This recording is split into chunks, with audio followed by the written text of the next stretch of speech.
अपस्मार का अंत अभी नहीं हो सकता, और यदि हो गया तो बहुत बड़ा अनर्थ होगा।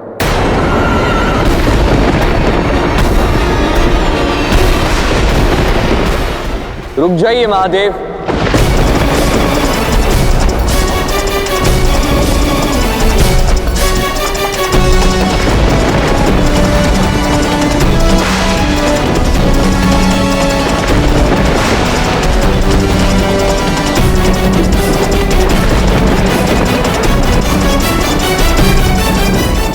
कृपा करके रुक जाइए, अपस्मार का वध मत कीजिए।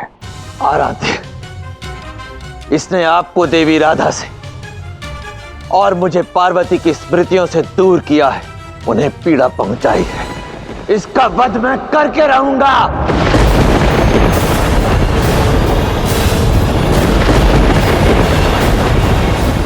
आराध्य, राधा का मुझसे दूर होने का कारण, देवी पार्वती का आपसे दूर होने का कारण अपस्मार नहीं है, राहु और केतु है।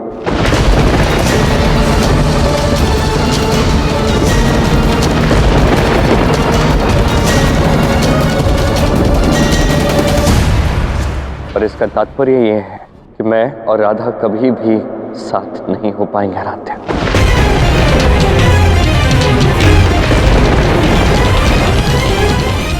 ये मेरे ही कर्मों का परिणाम है।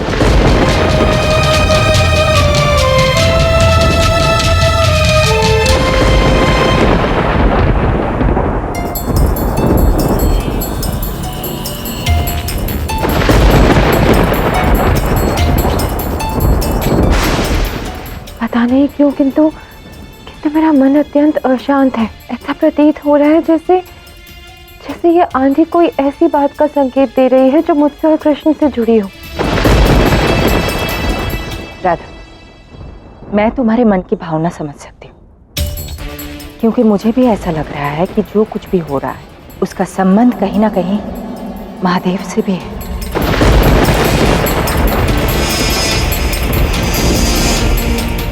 किंतु मुझे ऐसा लगता है कि हमारे जीवन में पुरुषों ने हमें केवल दुख ही दिया है।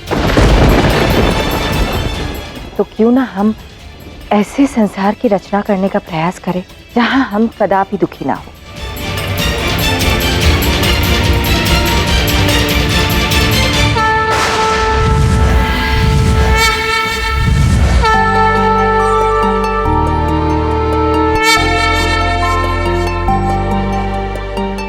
ये होगा हमारा संसार, केवल स्त्रियों का संसार, प्रकृति का संसार, जहां कोई पुरुष हम तक नहीं पहुंच पाएगा हमें दुख पहुंचाने के लिए। यहाँ सुख, समृद्धि और शांति का वास होगा।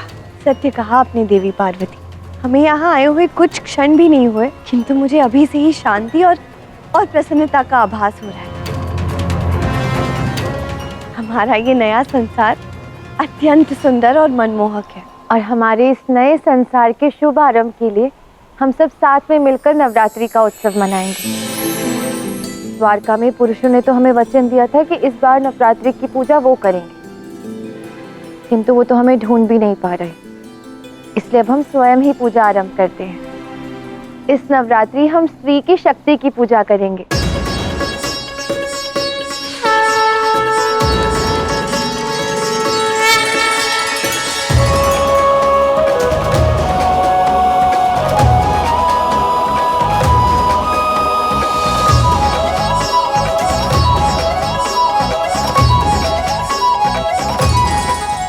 आज मैं इन सभी को प्रसन्न देखकर अत्यधिक प्रसन्न हूँ। मैं व्यर्थ में ही कृष्ण से सदैव पूछती रहती थी कि क्यों किसी भी जन्म में हमारा विवाह नहीं हो पाया है, और वो कभी उत्तर ही नहीं दे पाया, क्योंकि उसका केवल एक ही उत्तर है कि कृष्ण ने मुझसे कभी इतना प्रेम किया ही नहीं कि वो मुझसे विवाह कर पाए। किंतु आज मेरा मन शांत है। आज राधा कृष्ण से अलग होकर भी प्रसन्न है।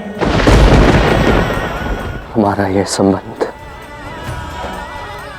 मेरा तुम्हारे प्रति प्रेम, इसका सत्य क्या है, अब तुम ही नहीं, तुम्हारे साथ साथ समस्त संसार शीघ्र ही जान जाएगा।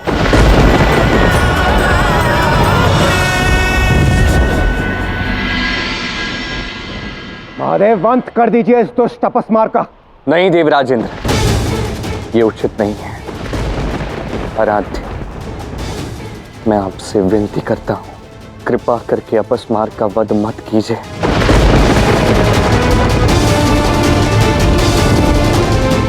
आराध्य,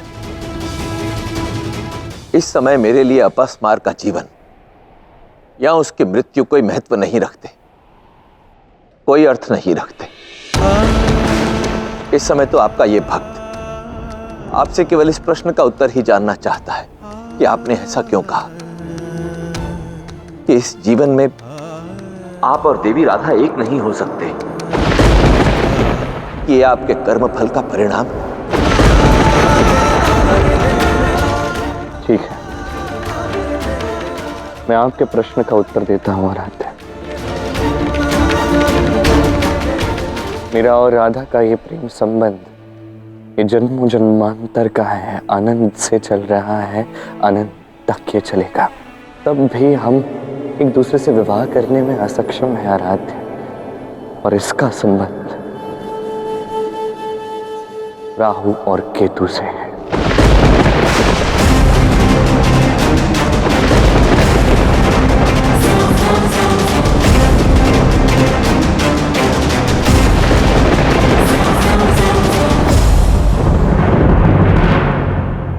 यही तो मैं जानना चाहता था कि कृष्ण का तुम दोनों से क्या संबंध है, जिसका कृष्ण पर गहन प्रभाव है। जन्म से लेकर आज तक कृष्ण के जीवन में जो समस्याएं, जो घटनाएं हुई हैं, कहीं ना कहीं उसका संबंध तुम दोनों से है राहु केतु। किंतु क्यों? क्यों राहु और केतु उसके जीवन में काले साए की तरह मंडराते रहते हैं, ये स्वयं आपको उसी के मुख से सुनने मिलेगा।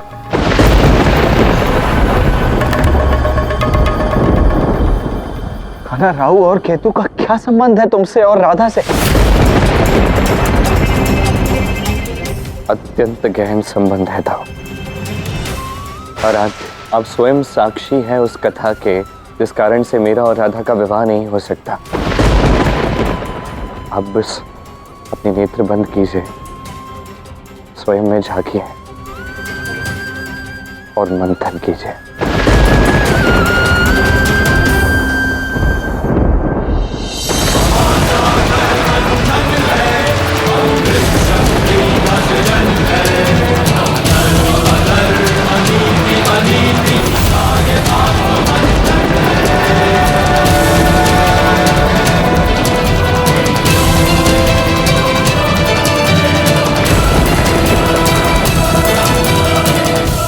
मुझे उस घटना का स्मरण हुआ है आराध्य, परंतु आज आपको समस्त संसार को भी यह बताना होगा कि राहु और केतु के पास ऐसी कौन सी शक्ति है जिसके कारण वो आपका और देवी राधा का मिलन किसी भी जन्म में नहीं होने देते।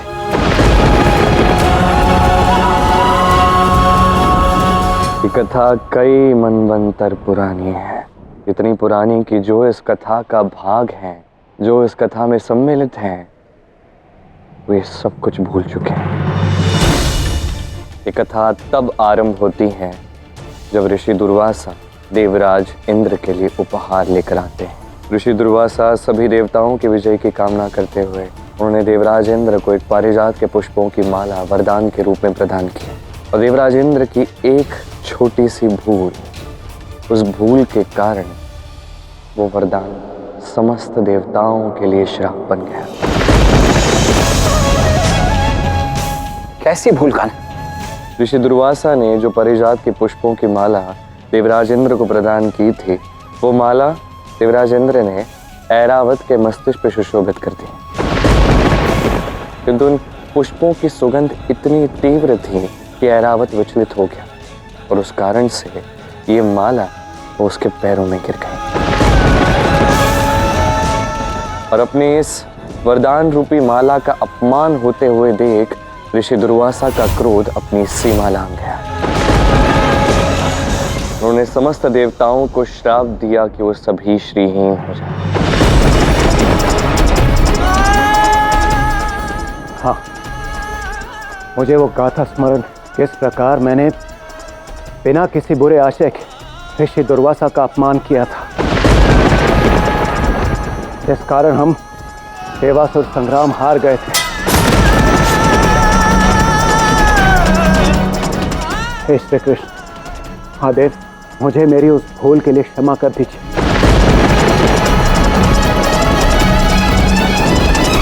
देवराज, आपके और ऋषि दुर्वासा के मध्य में जो कुछ भी हुआ वो तो मात्र आरंभ था। मैं उसके आगे की घटना आपको स्मरण कराना चाहता हूँ, तब की जब सभी देवता देव असुर संग्राम हार गए थे।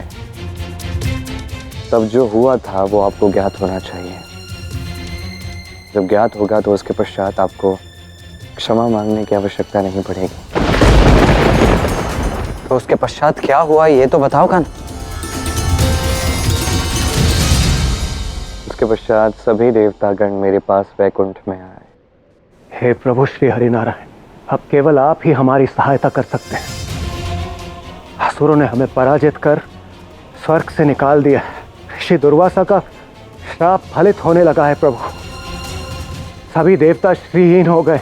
हमारा स्वर्ग, हमारी समृद्धि, हमारा धन, सब कुछ हमसे छिन गया है प्रभु। आपके कर्म का फल केवल आपको और अन्य सभी देवताओं को ही नहीं, मुझे भी भुगतना पड़ा है।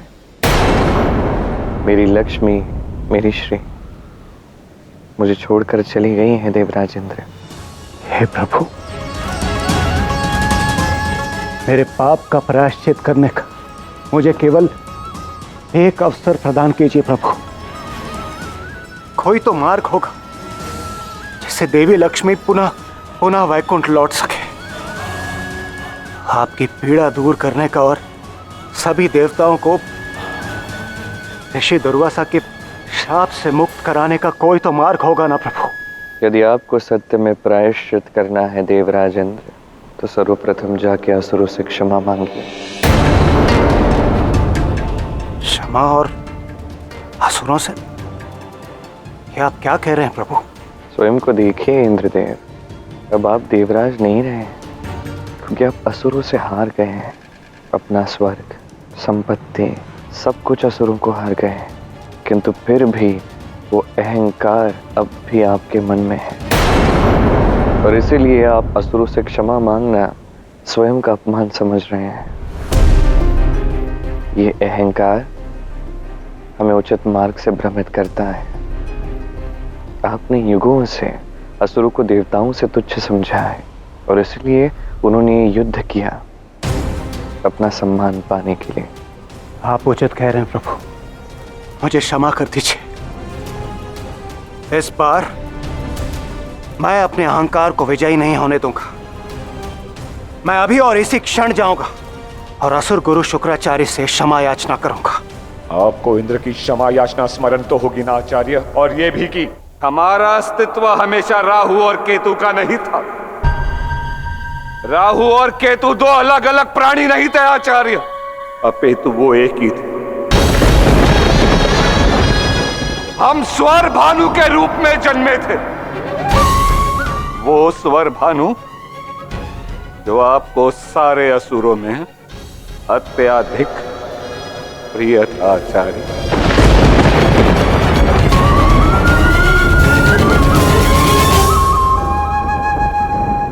इससे पूर्व कि मैं आगे की कथा बताऊं, एक महत्वपूर्ण कार्य है जो मैं करना चाहता हूं।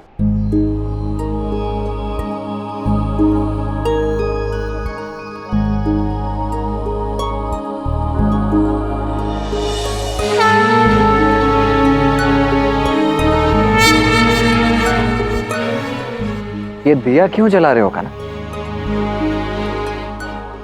आराध्य,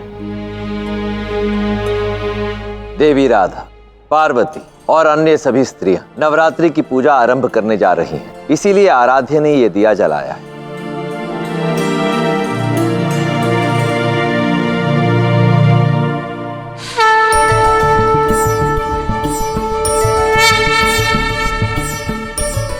देवी पार्वती, आज हम सब धन्य हैं कि हमारे इस नए जीवन का शुभारंभ नवरात्रि पूजन से हो रहा है।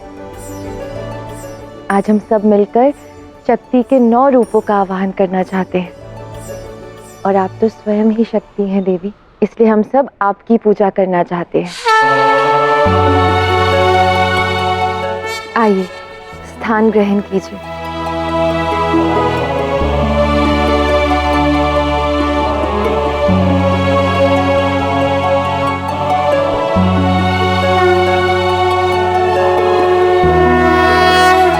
आज मैं और अन्य सभी पुरुष विनम्रता पूर्वक रूप से नतमस्तक हैं।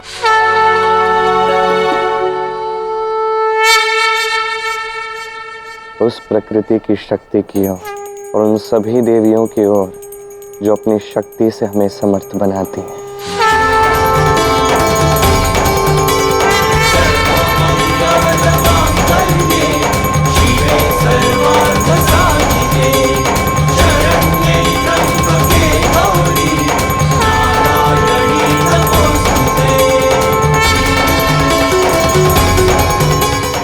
देवी पार्वती की जय।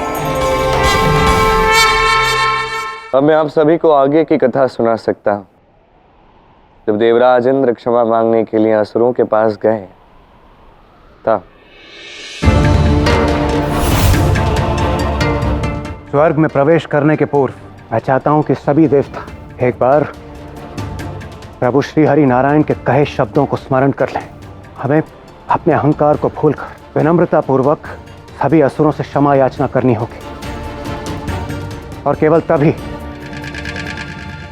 देवी लक्ष्मी वैकुंठ लौट पाएंगी और उसके पश्चात ही हम सभी देवता ऋषि दुर्वासा के दिए श्राप से मुक्त हो पाएंगे।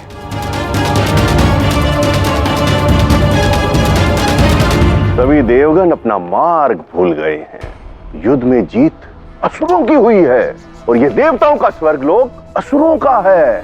देवताओं के लिए स्वर्गलोक में अब कोई भी स्थान शेष नहीं है। मुझे ज्ञात है कि हम में से किसी भी देवता के लिए स्वर्ग में अब कोई स्थान नहीं, इसलिए हम तो केवल आपसे क्षमा याचना करने के लिए यहाँ आए। क्षमा किस लिए?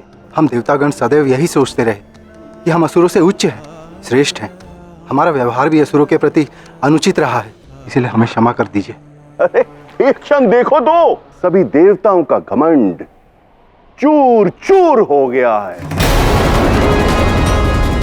देवताओं के मुख से क्षमा याचना सुनकर जो प्रसन्नता हो रही है वो युद्ध जीतने से कहीं अधिक है।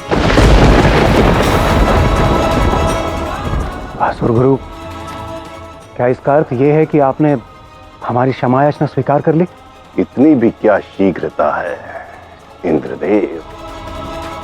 तुम देवताओं ने सदियों से असुरों को प्रताड़ित किया है और तुम ये चाहते हो कि क्षमा याचना से मैं स्वर्गलोक तुम्हें पुनः लौटा दूं? ठीक है, पहले कहो अपने उस नारायण से कि मेरे समक्ष आकर क्षमा याचना करे, अन्यथा भूल जाओ स्वर्गलोक को।